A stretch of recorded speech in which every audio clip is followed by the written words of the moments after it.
Hello, dear friend. Have you ever felt like your soul is just tired? Not just physically tired, but spiritually, emotionally, completely drained?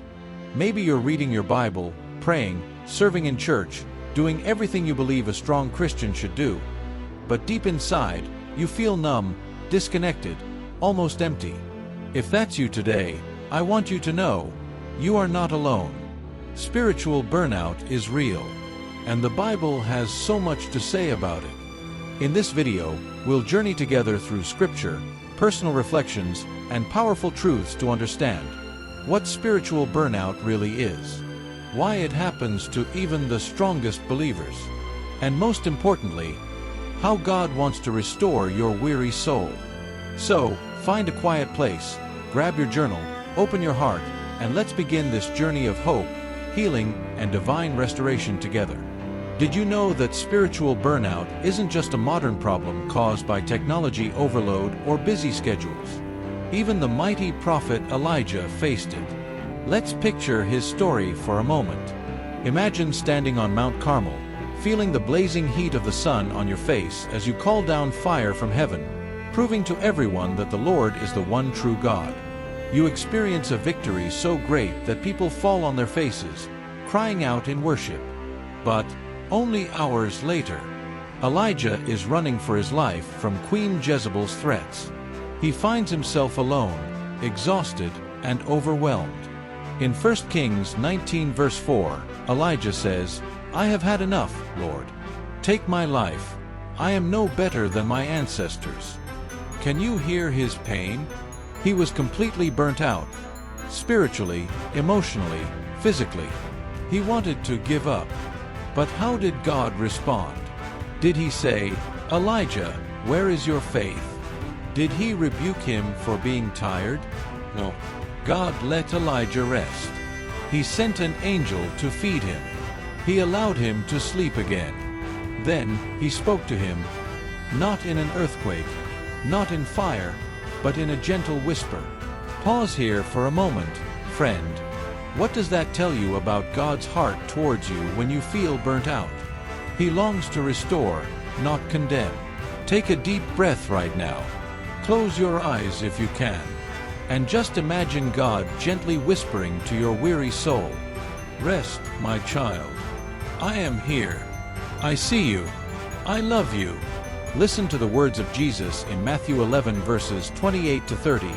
"Come to me, all you who are weary and burdened, and I will give you rest.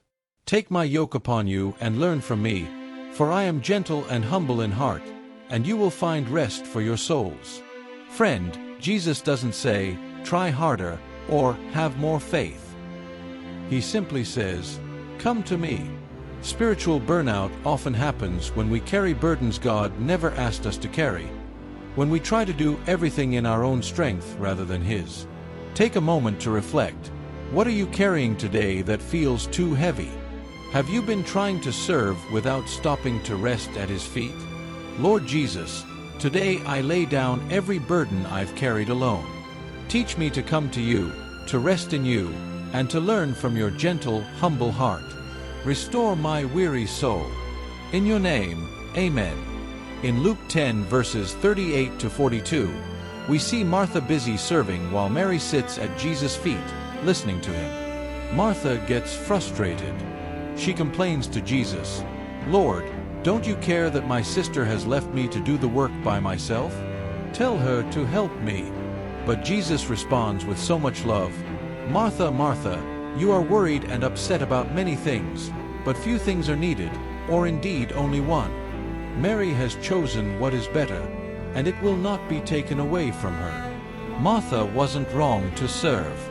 But Jesus gently reminded her that intimacy with Him comes before activity for Him. Service without intimacy leads to burnout. But intimacy fuels true, joyful service. Think about your own life. Are you like Martha today, busy, serving, pouring out, but feeling empty inside? Or are you like Mary, choosing to sit quietly in His presence, listening, learning, and being refilled? Comment below. I choose intimacy over activity. The Apostle Paul knew what it meant to labor tirelessly. In Galatians 6 verse 9, he says, "Let us not become weary in doing good, for at the proper time we will reap a harvest if we do not give up." Paul didn't deny that we grow weary. Instead, he encouraged us to keep hope alive because God is faithful. When you feel burnt out, remember your why. Why did you start serving God in the first place? Ask Him daily to renew your strength. Rest intentionally. It's not laziness. It's obedience to God's design. Isaiah 40 verses 28 to 31 says, "Do you not know? Have you not heard? The Lord is the everlasting God. He gives strength to the weary and increases the power of the weak. Those who hope in the Lord will renew their strength. They will soar on wings like eagles. They will run and not grow weary. They will walk and not be faint." Friend, even the strongest grow tired. But God is the endless source of strength. Close your eyes. Imagine yourself soaring like an eagle above every heaviness, lifted by God's mighty hands. Breathe deeply and declare aloud, "Lord, you are my strength. I receive your renewal today." Here are some simple but powerful steps. Be honest with God. He already knows. Rest intentionally. Schedule time to pause and worship. Seek community. Share with people who can pray with you. Realign priorities. Ask God what to keep and what to release. Feed your spirit. Don't starve your soul. Remember His promises daily. Beloved, burnout is not the end of your story. God is not disappointed in you. He invites you to rest in His love, drink deeply from His living waters, and rise up with new strength and unstoppable hope. Listen to Psalm 23 as I read it over you today. "The Lord is my shepherd, I lack nothing. He makes me lie down in green pastures. He leads me beside quiet waters. He restores my soul." May the Lord restore your soul today, renew your strength, and fill you with peace that surpasses all understanding. This is Echoes of Spurgeon with Holy Word Reflections, a space for refining wisdom. If this video blessed you, don't forget to follow the page, like, comment below, "Lord, restore my soul." Subscribe for more videos to strengthen your faith journey. Share with someone who needs this message today. Until next time, remember, you are loved, seen, and held by God's unfailing hands.